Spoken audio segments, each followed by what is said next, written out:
Cherupuzha JMUP സ്കൂളിൽ കൗമാരക്കാരായ പെൺകുട്ടികൾക്ക് വേണ്ടി ക്ലാസ് സംഘടിപ്പിച്ചു. വളർച്ചയുടെ ഘട്ടത്തിൽ കുട്ടികൾക്ക് ആത്മവിശ്വാസം വളർത്തുന്നതിന് വേണ്ടി കൺസൾട്ടന്റ് സൈക്കോളജിസ്റ്റായ K. അർഷിത ക്ലാസ് നയിച്ചു.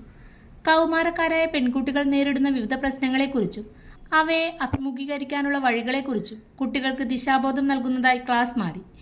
ഇന്നത്തെ കാലത്തിന്റെ പ്രത്യേകതകൾക്കനുസരിച്ച് ആത്മവിശ്വാസത്തോടെ ജീവിക്കാൻ വേണ്ട നിർദ്ദേശങ്ങൾ ക്ലാസ്സിൽ ലഭിച്ചു. കുട്ടികളുടെ സംശയങ്ങൾക്ക് സൈക്കോളജിസ്റ്റ് മറുപടി നൽകി. പരിപാടി കൺസൾട്ടന്റ് സൈക്കോളജിസ്റ്റ് K. അർഷിത ഉദ്ഘാടനം ചെയ്തു. Senior assistant P. ലീന അധ്യക്ഷത വഹിച്ചു. VK സജിനി സ്വാഗതവും റോബിൻ വർഗീസ് നന്ദിയും പറഞ്ഞു. KM ഗോകുൽദാസ്, ശ്യാംകൃഷ്ണൻ എന്നിവർ നേതൃത്വം നൽകി. നിങ്ങളുടെ വളർച്ചയുടെ ഏത് സ്റ്റേജിലുള്ള കൗമാരപ്രായമാണ്. അതായത് നമ്മുടെ മനുഷ്യരെ സംബന്ധിച്ചിടത്തോളം നമ്മളെ ജനിക്കുന്നു, ഓരോ സ്റ്റേജിൽ ഇങ്ങനെ വളർന്ന് വളർന്ന് ഏറ്റവും ക്രൂഷ്യൽ ആൻഡ് ഇമ്പോർട്ടൻ്റ് ആയിട്ടുള്ള ഒരു സ്റ്റേജ് എന്ന് പറയുന്നതാണ്. കുട്ടികളും ഇമ്പോർട്ടൻ്റ് ആണ് എന്ന് പറയുന്ന പോലെ തന്നെ ഇമ്പോർട്ടൻ്റ് ആണ് ഈ ഒരു സ്റ്റേജും.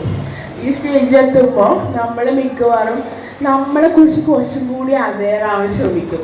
ഞാൻ ആരാ, അല്ലെങ്കിൽ ഇതെന്താ ചില കാര്യങ്ങളൊക്കെ ഇങ്ങനെയല്ലല്ലോ ആവണ്ടേ, എനിക്ക് ഈ സ്റ്റൈലല്ലേ കുറച്ചും കൂടി മാച്ച് ആവാം, ഇനി എനിക്ക് ഇങ്ങനെയല്ലേ ആവണ്ടേ എന്നുള്ളൊരു കുറച്ചും കൂടി അധികമായിട്ട് നമ്മൾ ചിന്തിക്കാൻ തുടങ്ങും. അത് ഈ ഒരു സ്റ്റേജിൽ നിന്നാണ് നമ്മൾ സ്റ്റാർട്ട് ചെയ്യാം. അപ്പോൾ ഈ ഒരു സ്റ്റേജിൽ എത്തുമ്പം മലയോര മേഖലയിൽ ചെറുപുഴയുടെ മണ്ണിൽ പ്രിന്റിംഗ് മികവുമായി നിറസാന്നിധ്യമായി 8ാം വർഷത്തിലേക്ക് Sinai printers and stationery. Offset printing, digital printing, banner printing എന്നീ പ്രിന്റിംഗ് മേഖലയിൽ കാലത്തിനൊത്ത അപ്ഡേറ്റുമായി ഏറ്റവും നൂതന മെഷീനറീസുമായി തേരോട്ടം തുടരുന്നു. Sinai printers ID card, wedding card, mug printing, photo frame എന്നിവ നിങ്ങളുടെ കൈകളിലേക്ക് കാലതാമസം കൂടാതെ സിനായി പ്രിന്റേഴ്സ് ഒരുക്കുന്നു. പ്രിന്റിംഗ് ടെക്നോളജിയിൽ ഡിപ്ലോമ കരസ്ഥമാക്കിയ ഒരു കൂട്ടം ചെറുപ്പക്കാർ എന്നും ഒരു മുതൽക്കൂട്ടായി സിനായി പ്രിന്റേഴ്സിനൊപ്പം ചേർന്ന് പ്രവർത്തിക്കുന്നു. നാളിതുവരെ തന്ന സ്നേഹത്തിനും സഹകരണത്തിനും ഹൃദയത്തിൻ്റെ ഭാഷയിൽ നന്ദി.